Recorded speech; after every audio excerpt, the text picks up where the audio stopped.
domain names, website addresses that I have previously owned. Excuse the fans on, excuse the noise. It does block out some background noise. So this is a video about a couple of domain names actually that I used to own.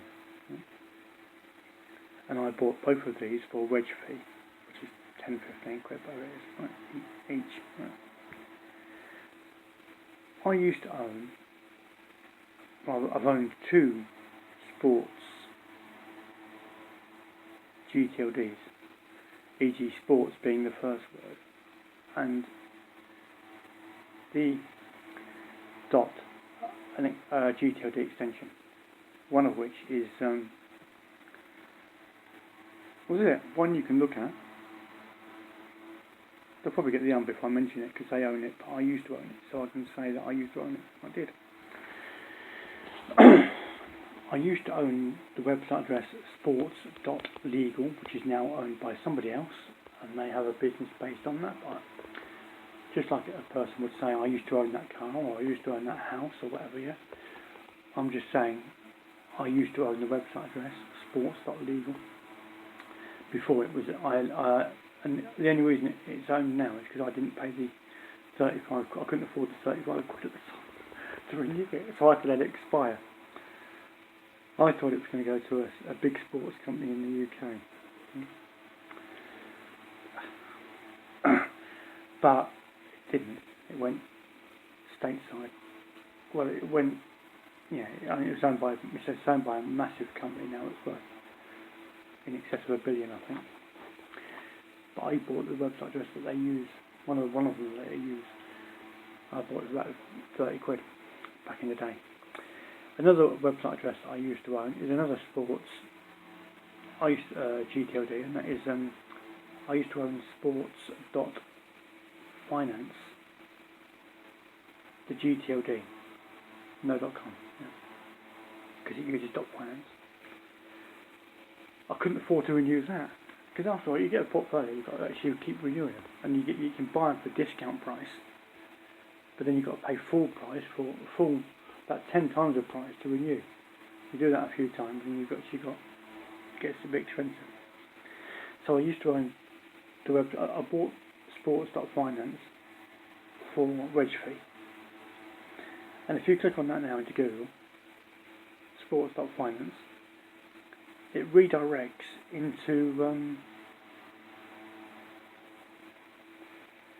sports.finance. Well, I don't know what will come out, which one it is, but they both redirect into crypto. One, I've just checked one, and the other one is, well, I used to own crowd.finance as well. I thought crowd.finance, financing the crowd. Could have been a multi-billion, if someone like Facebook or Google had it, they could finance the crowd and charge interest on it, or they could make a fortune, right? Or put ad dollars on it. They could make billions from the website address, these two website addresses, either of them. But I used to own sports.finance and crowd.finance GTLD website addresses, which I both bought. But I bought the pair for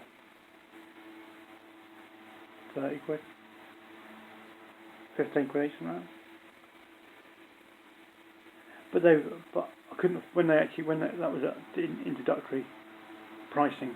When the renewal came around, I had a couple more to renew. I couldn't afford to renew them all. I had to let a couple go. And the sports.finance was about 50 quid I had to pay to actually renew it. And at the time I couldn't afford to renew it. So I had to let it go. It now, if you just type in sports.finance and click it, it'll be a link. You can click on that. That's a link, and it redirects into either CoinGecko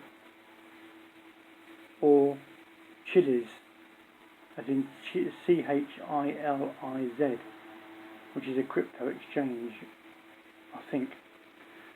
Sports.finance redirects into one of them, and crowd.finance redirects into the other one of them. But both are, CoinGecko gives crypto prices as they change, like an index, a crypto index almost, yeah.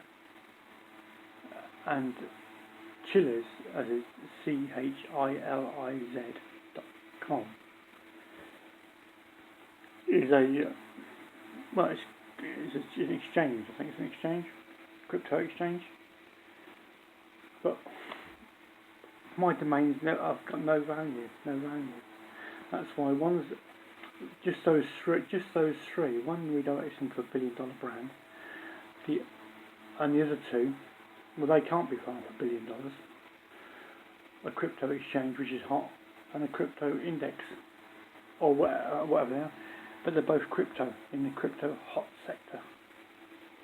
So 3 of my previous domains that I bought for next to nothing. I bought all 3 for less than 50 quid. All redirect into, well, two are redirects. See, this is it. One is bought and made a website, which is a good website if you like sports. Well worth looking at. I like looking at it occasionally just to think, it's just nice to click on a website address that I used to own and to see how a business has actually made it a brand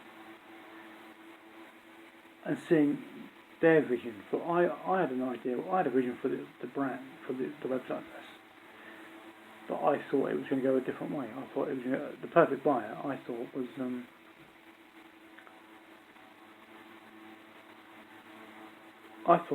to be the owner of Sports Direct. I thought he would actually buy it, but he didn't get back to me.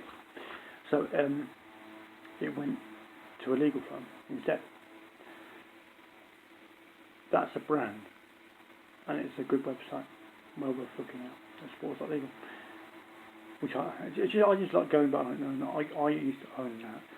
It's just nice knowing when you used to own stuff, and other people have done something with it. And like the crypto, I don't own crypto. I've traded Bitcoin price in an exchange when it was legal in a practice account. In November 2017, when it was like going through the roof. But it's just nice that 2 of my domains are in proper futuristic tech. Well, not in current crypto is piping hot sector, and I used to own 2 of the best in that sector website addresses, and I bought them for next to nothing, cheaper than takeaway. Right? So that's so when I make my videos about the website addresses, I'm trying to help you understand the sort of big businesses that actually buy website addresses.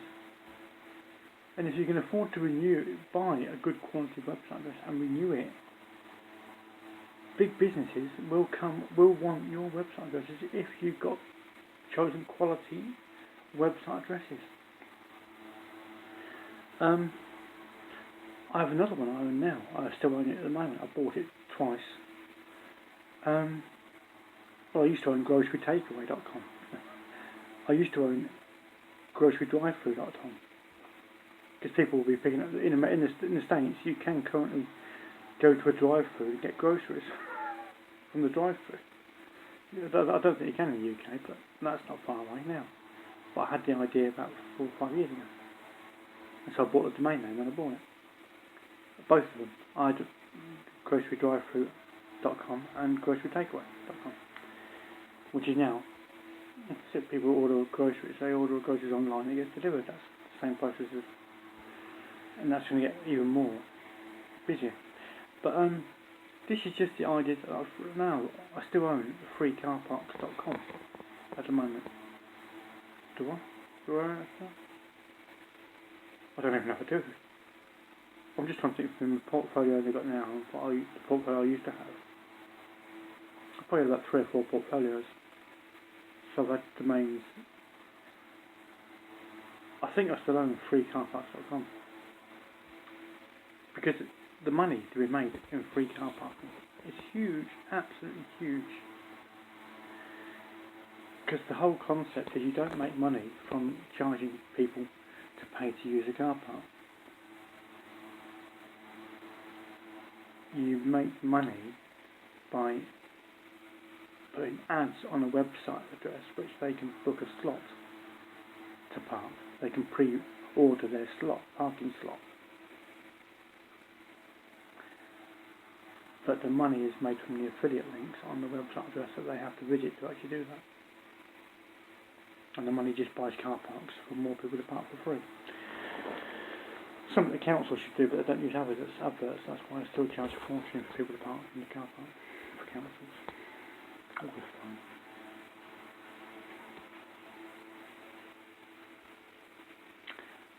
There you go. So there's a few. What else have I owned? Oh, I've owned